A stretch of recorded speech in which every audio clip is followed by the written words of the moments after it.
Hiya folks, hope you are all happy and healthy.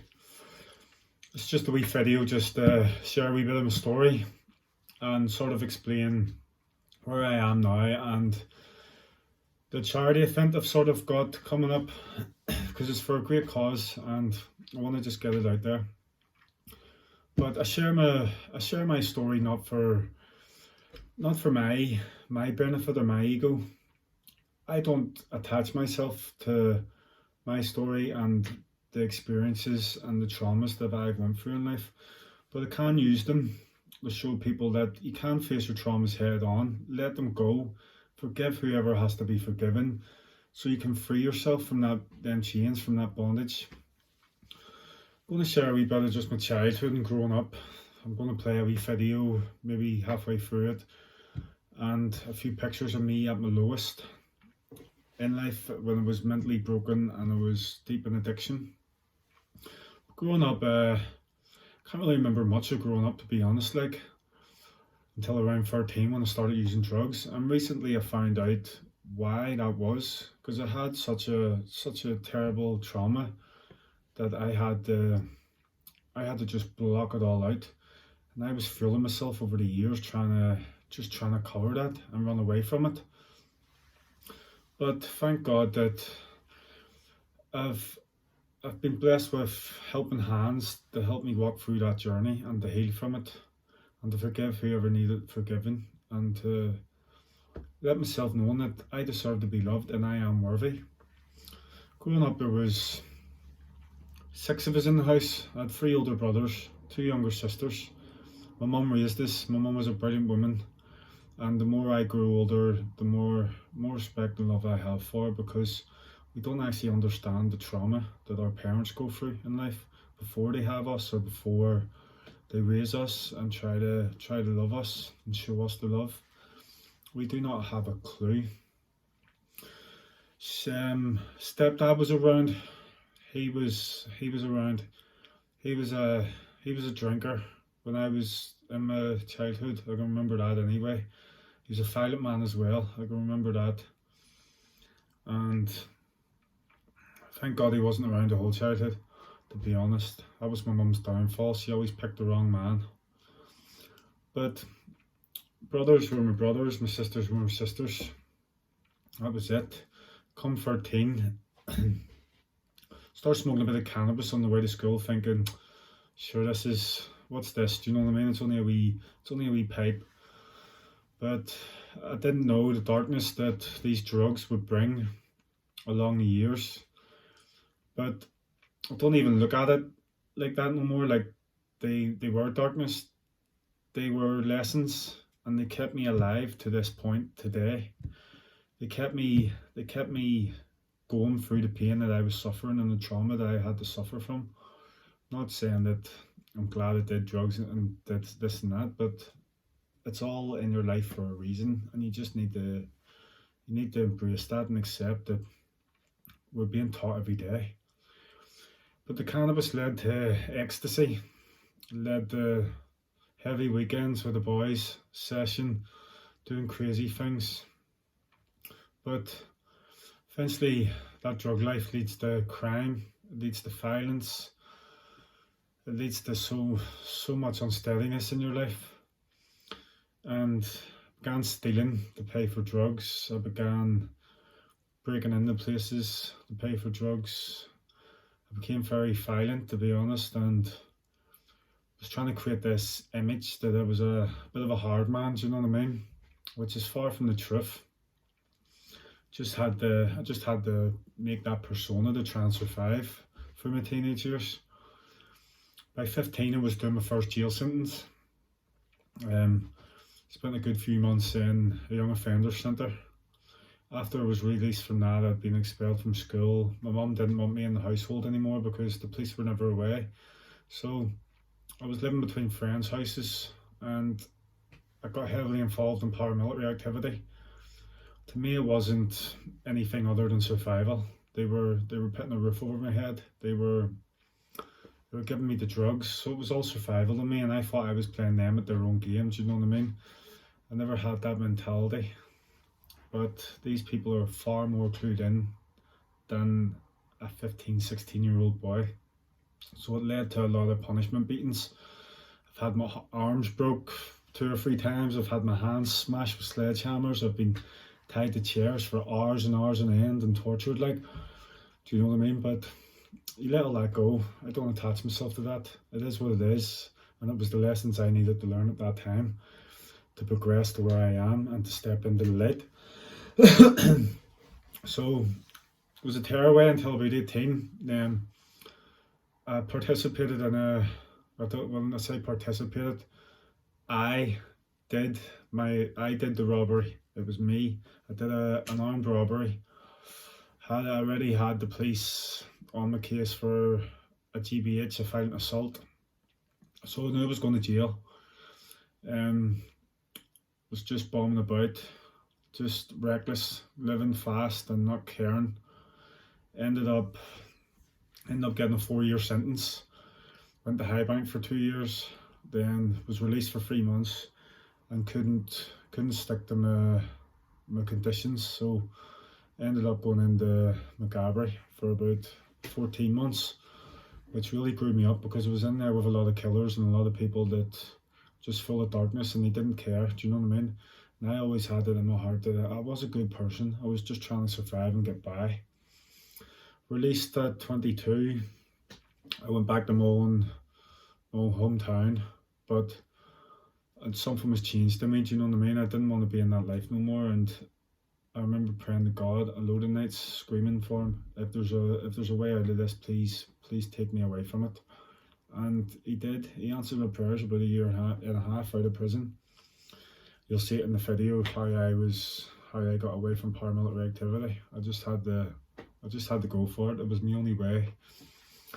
And so ended up moving up into Belfast, spent some time up in around Ardoyne, and that's where my beautiful son was conceived, up and around Ardoyne and stuff. So I wasn't half as ready as I thought, to be honest, and it's down to my own fault, you know what I mean?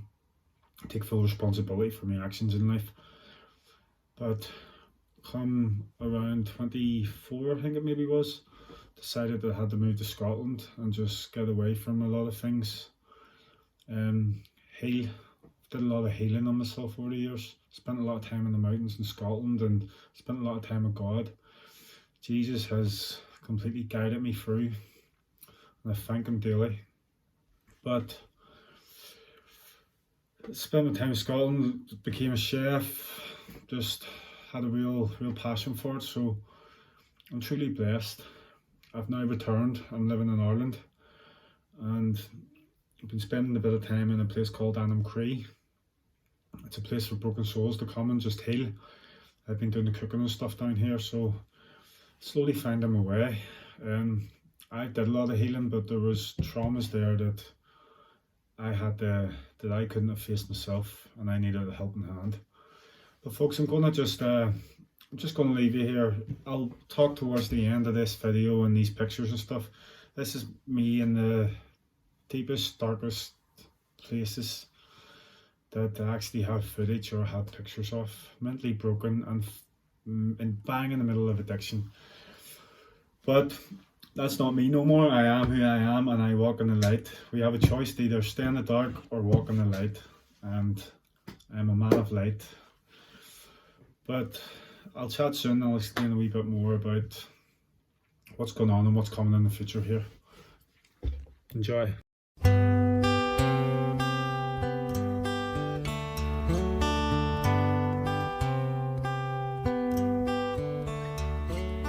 Where do I go with all these feelings and all these faces and open doors when everyone else seems so serene and I just feel so insecure? And where do I go when all the pieces of my heart lay on the floor? You say, come into the light, why don't you? Come into the light, why don't you?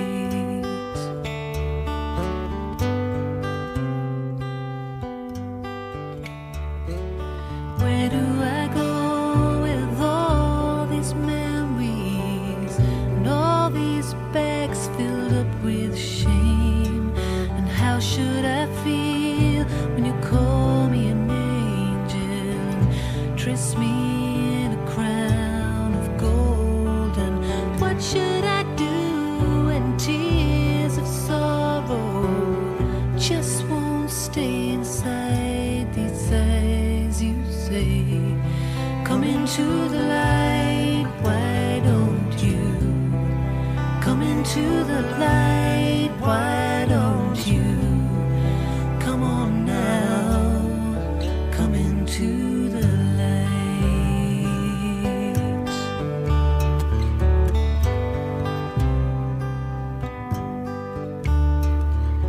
What should I do when Yes, folks, so as you can see, I was a broken soul myself, to be honest. Just feeding myself full of quick pleasures, drugs, alcohol, in and out of different relationships, just to cover up the pain, so I didn't have to face it. I was scared of it. Do you know what I mean? Thank God all that's let go and released, and I can truly live in the light. But I just want to explain a wee bit about the charity event and the cause it's for that I've got coming up. So I'm going to be walking the local mountain. It's called Crowpatrick, very stony mountain. Going to be walking it barefooted with a 22 kg vest on. It's going to be hard, but I've been preparing mentally and physically for it, so I'll smash it. My pain on that day will help a broken soul, and that's all that matters. The cause I'm doing it for is a wee place called Anam Cree, where I am, where I've been spending time, and it's a beautiful, most sacred wee place that you'll ever walk in Ireland. Beautiful. The people here are just full of love, joy, compassion, and just want to help. They've overcame their traumas, and they just want to help bring back people into the light. They just want to. There's no point in us being in the light and getting ourselves up there, and then leaving our brothers and sisters down on the ground. There's no love in that. So they are dedicated, and they will truly spend time with you and figure out what traumas and what you have to heal from, what your soul needs to heal from, so you can truly step into the light and let go of all that weight.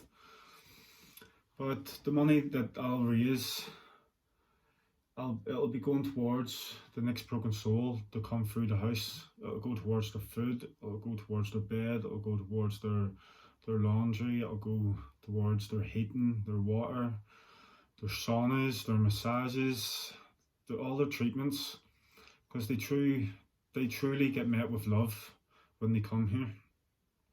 And this is going to benefit the north and the south. Eventually, hopefully in the future, there will be a lot of work going on up north, and people will be invited down to work through here. People that truly want to make a change in their life, that are truly ready to step out of that dark place they're in, and to face their demons and just let it all go. Make peace with their demons and just learn to love themselves again. Because he's all worthy.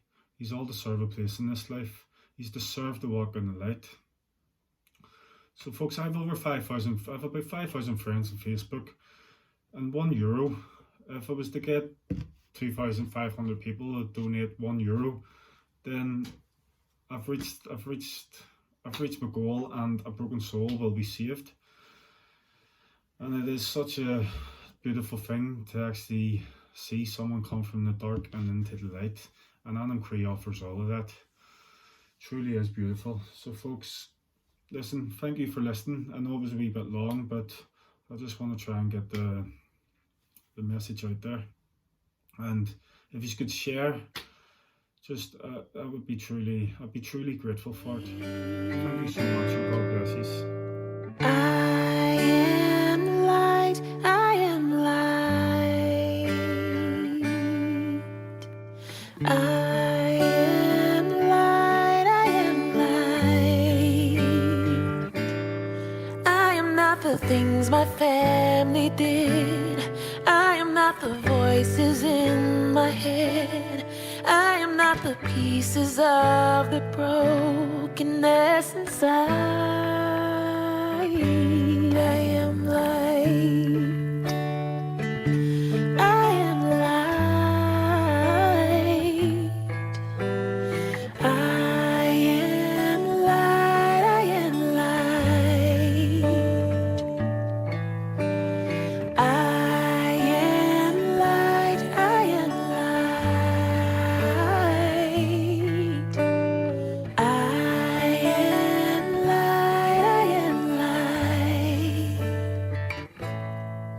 not the mistakes that I have made, or any of the things that caused me pain. I am not the pieces of the dream I left